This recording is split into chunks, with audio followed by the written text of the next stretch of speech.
चतरौल की बर्फानी वादियों से एक हैरानकुन और खुशखबरी से भरपूर खबर सामने आई है। वो नायाब जानवर जिसे दुनिया पहाड़ों का भूत कहती है, यानी स्नो लेपर्ड, तकरीबन 13 साल की तवील खामोशी के बाद एक बार फिर इस खित्ते में वापस आ गया है। कई साल तक इस खतरनाक मगर खूबसूरत शिकारी की कोई वाज़ेह झलक नजर नहीं आई थी। इस दौरान लोगों में ये खदशा बढ़ गया था कि शायद ये नस्ल चतराल के पहाड़ों से खत्म हो चुकी है, मगर गुज़श्ता एक साल में सूरत हाल बदल गई है। लूट कोह, चतराल गोल नेशनल पार्क, बशकार गोल, किलाश वैली और गहरियत गोलियन जैसे इलाकों में इसकी बार बार मौजूदगी ने न सिर्फ माहिरीन को हैरान किया है, बल्कि मकामी आबादी में खुशी की लहर दौड़ा दी है।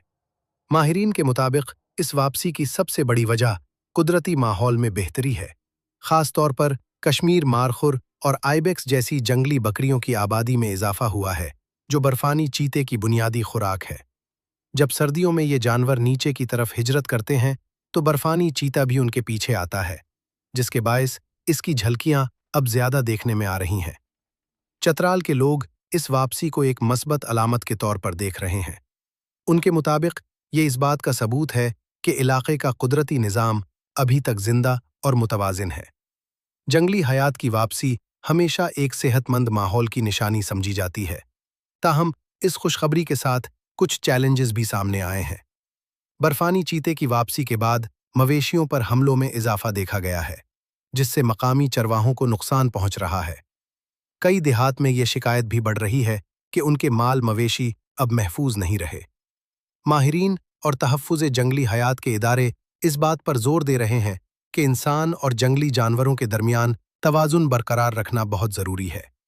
इसके लिए ज़रूरी है कि हुकूमत मुअस्सिर मुआवजा और इंश्योरेंस निज़ाम मुतारिफ कराए, ताकि मकामी लोग भी महफूज रहें और बर्फानी चीते की बका भी यकीनी बनाई जा सके।